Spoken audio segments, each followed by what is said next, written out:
一个混血孩子告诉邻居他家来了3个外国人，给我逗稀了。都是你家人吗？我家来了3外国人，说实话是这样子，我看男人，你不也是外国人吗？我不是外国人，你是外国人。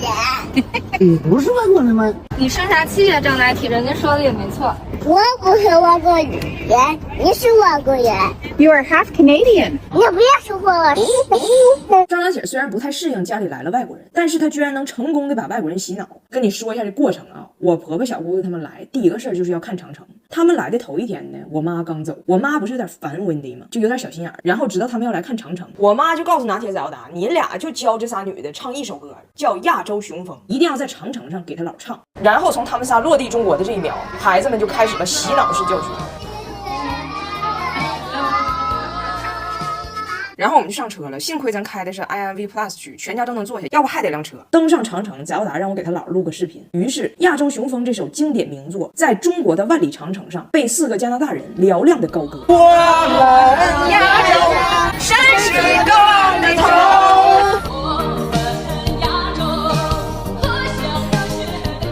那仨人虽然听不懂，但是吧，他特别洗脑，以至于我在景区上厕所的时候，听见隔壁的温迪已经开始哼哼这首歌了。然后我们是提前买了缆车的票，但是中国人可以直接刷身份证过去，外国人的护照刷不了。他们几个被扣留在闸机旁边，等着换纸质票才能进。张大铁呢，因为是儿童，票挂在了他爸名下，莫名其妙从中国人群中给摘了出去，扣在了旁边。张大铁非常不高兴，人家工作人员说身份证直接过，护照的都搁这等着。张大铁咆哮了：我不是好的，我有好客，我有好客。我呢，本来想给温迪报个团，人家有英语团，他说不用。我说那租个导游的耳机，我拿钱，他嫌贵也不要，说随便跟着一个团走就行了。我说蹭团这个事儿你不要那么明显，他说行，我懂。结果1分钟就被人发现了。当时我们周围有4个团，这仨女的直勾的非蹭一个导游，薅羊毛非可一个薅的那个导游要是不撵他们，自己都不好意思。然后前边那个导游在那讲解说10步一回首，看看祖国大好河山。温迪听不懂，问他那个汉语科1都没过的儿子，在大胖媳妇的翻译下就听懂一句10步一回首。温迪记住了，领着俩女儿一直回首，还特别精准，数10个数一回首，数10个数一回首。后边人以为温迪认识他呢，结果下长城就落枕了，妈，回走这路上给大伙热的呀！我提前预约了空调模式，现在车里老凉快了，车里边随便玩，车外边随便照。平时大胖媳妇自己开这个 IMV Plus 的时候吧，都是开这个 Sport 模式，享受速度与激情。这次我让他打开 Normal 模式，更平稳。这车不错吧，温迪？不错。高兴。最后下长城之前，他们看到了一个长城纪念款雪糕，为了跟他们加拿大的友人显摆，他们都想买了拿着照相，一问价22块钱一个。最后穆赫兰家族4个人众筹购入雪糕1枚，各种自拍，各种发。最后长城雪糕轮了一圈，到了张大铁手里，化干净了。外国。一个人如果英语不好，最好不要跟外国人装英语好，否则可能会失去生命中最重要的东西。事情是这样的，我们前几天不是全家出去旅游了吗？这次旅游早达向我提出了一个请求，让我借他一部手机，我就把我旧手机借他了。早达非常开心，一路上就拍照去用。那张大铁是怎么一个好面的人，你们也知道，受不了了。我也有。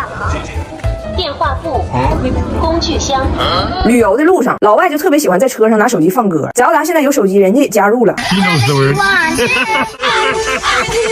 扎铁看着也得放。我也可以看。高端的音乐往往需要最简单的传播形式，那就是把手机摁关机再开机。你的手机是不是过上了好日子？过上了好日子。你还别说，直接给布兰洗脑了。他爷布兰看着扎铁这老人手机就夸：哇哦，好有手电筒感的一个手机！我在加拿大这么多年，从来没见过这个东西。扎铁一听来劲儿了，这几天就可劲儿给布兰安利自己的老人手机，说的天花乱坠呀，还教布兰怎么打电话才是最带派的。最后海滩上一堆人在看一个小老头教一个外国真老头怎么带派打电话。我你干啥呢？去虾。我你干啥呢？买东西的时候，扎铁告诉他爷随便挑，我付钱。他倒不是撒谎，每次扎铁用老人手机请客的时候，都有家长在旁边真给他付钱嘛，也没有人忍心告诉过他，他付款的时候这个逼是不管用的。你得第一声才能成功。扎铁跟他爷说：“你就不用管，你拿，我扫码就行。”扫完就走了。他爷爷很疑惑，问他 How do you pay for that？ 我不知道反正没人追我。布兰被彻底种草了，这不是爷爷奶奶第2天就要离开回加拿大了吗？扎铁还没忘了炫耀呢。你回加拿大，你可买不着这种手机了吧？他爷说：“那你就把你的cell phone give me 吧，把你的手机给爷爷怎么样？”张大铁本可以说他英语不好，然后找我翻译一下，人家不，直接标英文。他想说的是东北经典式反问，我给你啥呀？我给你。结果他翻译成英文说的是我给我用啥呀？我啥都给我用，我光给我一个，我傻呀？我给我用这个充电器，我都不给我，我都不给我。结果呢，翟耀达虽然会汉语，但是对东北特有的正话反说式汉语还没有完全精通。翟耀达还热心肠的给布莱恩翻译了，他翻译的是我的弟弟说手机可以给你，把充电器也给你。我们就去睡觉了，手机就留在了电视柜上。天真的我寻思，老两口要走了，挺圆满一个行程。我这次从海边回来很开心，以前不敢在海边疯玩，我这敏捷海风一吹，太阳一晒准泛红。遇到换季皮肤也会闹点小情绪，用镇炎速修精华放心多了。功力都在卖的院线品牌，4重蛋白合力修护，急救泛红，修护屏障，提亮肤色，让你一瓶感受3重焕变。老外的确是只听字面意思的直肠子。第二天，老两口回加拿大了，我家几口人一一惜别之后，布莱恩做完了和中国的一切道别。张铁那一瞬间还挺难过，觉得哎呀多好的爷爷就走了。忽然我向你飞越温柔的吹，向你的拥抱把我包围。我向你飞多。那是我的，那是我的。张大铁要和他爸去参加小小主持人的比赛了。我妈给张大铁报了一个兴趣班，叫小小主持人，已经学了10节课了。现在要有一个汇报表演，每个孩子和家长打配合，一起完成一段贯口演出。张大铁又强，在所有的题里选了一套最难的、最长的。我买了烟袋乌木杆，我是掐着他的两头那么一道黑。二姑娘描眉去演戏，照着他的镜子那么2道黑。回来天天在家练，跟他姐一起练。俩人你别说啊，现在已经练得非常默契，基本很流利了。8到9到10道黑，我买了个烟袋乌木杆，我是掐着它的两头1道黑。妈妈，我跟姐姐练得可好了，我是最棒的。到时候可不是你跟你姐去，是你跟你爸去。因为他是第2天晚上比赛，我第2天不在北京，只有他爸能陪他去。那咋办？孩子练了那么长时间了，咱也不能就不让他去了，那就练呗。我数1、2、3，咱就开始。1、2、3。这，你是啥呀？我是你爸爸。我买了个烟袋乌木杆，我买了个2袋是心眼儿。你是心眼儿啊？二兄弟描眉来演戏，二娘的描眉2条气。他们也不缺个什么，不缺个什么。但是大胖媳妇自己觉得，她说出来的和我教的已经8、9不离10了。她觉得再练2遍，他们就是夺冠热门。我买了个烟袋乌木杆，我买一个2袋。我买了个烟袋乌木杆，我买一个2袋牛肉干。你是不是故意的？你是个故意的。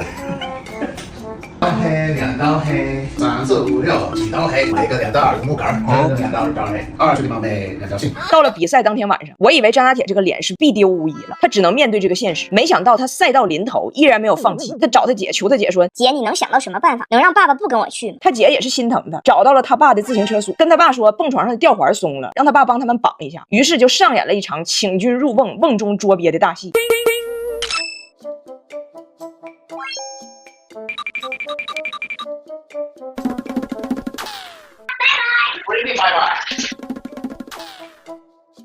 你说这孩子这么有主意呢？关键是大脑发育黄金期把握住了。喝的飞鹤星飞芬准瑞，科学添加5大脑磷脂，其中 DHA、ARA 达到1比1.7黄金配比。飞鹤专研大脑营养，而且连续4年全球销量第1，大品牌硬实力，喝着也放心。到这儿，大胖媳妇也没想到自己跟张大铁的情绪是完全相反的。外边张大铁想的是，只要没我爸，我也许能夺冠。他想的是，我得赶紧逃出去陪儿子比赛呀，儿子没了我，比赛得完蛋。你爸最后到底还是去了？我本来都跑了，我爸给我追上了。哎呀，那演完大伙儿给你鼓掌了吗？我演了啥呀？一共10道黑，我跟爸爸刚说了2道黑。老师说拿铁和爸爸可以下去休息了，谢谢。